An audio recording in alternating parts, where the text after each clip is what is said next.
Oh yes, my people, welcome back to our stairs. Today we're going to make Ogbono soup. Yeah, Ogbono soup is one of Nigeria or West African delicious soup.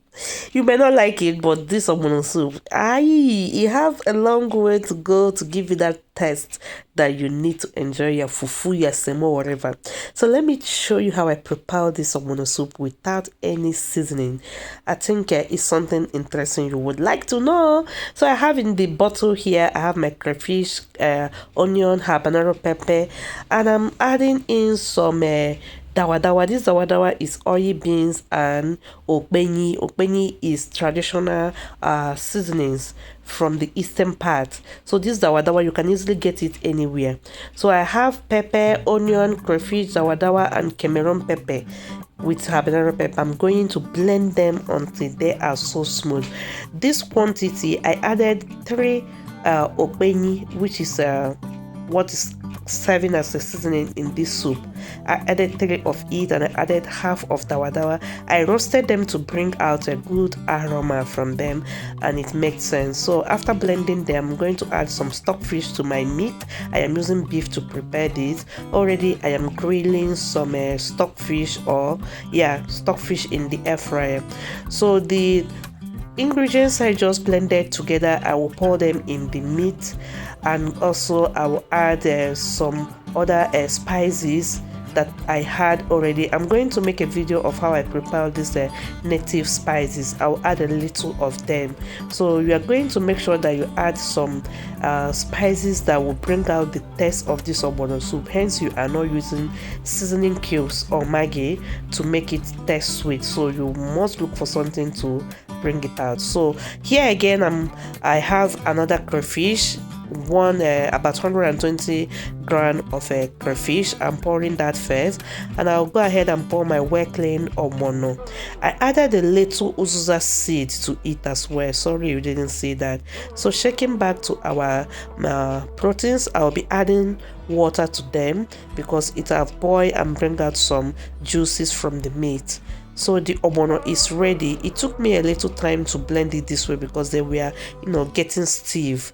So if you cannot use your blender to blend it, use your hand blender. It will work as well. But this my blender is very good, so it did the work perfectly. I'm just going to use this stick and bring the remaining ogbono out, and that is it. The ogbono is done. So I'll go ahead and add some palm oil on top.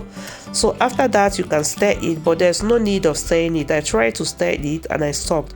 Take it directly to your pot of soup and place it on top of the meat that you are cooking. That's exactly what I'm going to do here. Yeah, be very careful because this will be hot.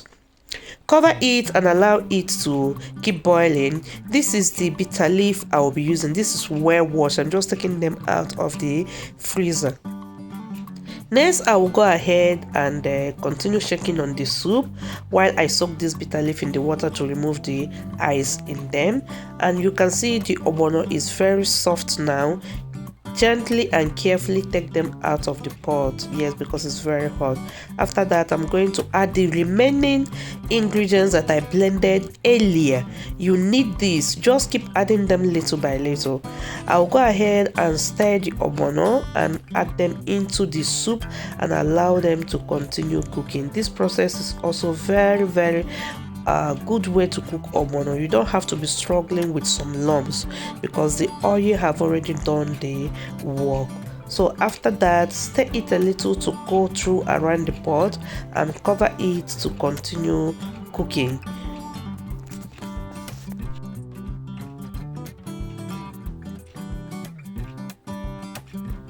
I'll be adding some water to it. This is to rinse the blender that I used to blend the spices, and this is the fresh stockfish that I told you was grilling area in the air fryer. So I'm going to add some. This is so nice. If you cannot use this, you use mackerel, but this is what I had and it did the perfect job. Yeah, it was a dried stockfish. So after adding that, I'll go ahead and add the bitter leaf. This is how small it's looking, but believe me, it was small but mighty. Yeah, just add it there. If you want to, can add any other vegetable, but this is enough. I'll go ahead and add some paprika pepper in them and also little salt. Allow them to boil for some time. At this time, you can decide to cover your ogbono or to leave it open.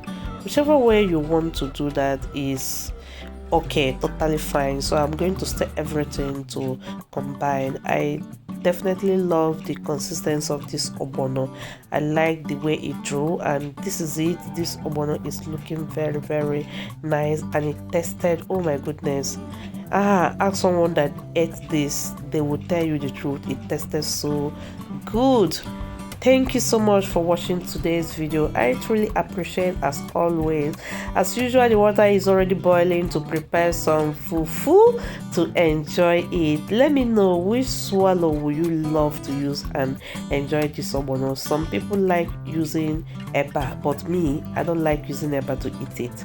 Thank you so much, and don't forget to drop your likes and comment and share. See you in my next video. Bye bye.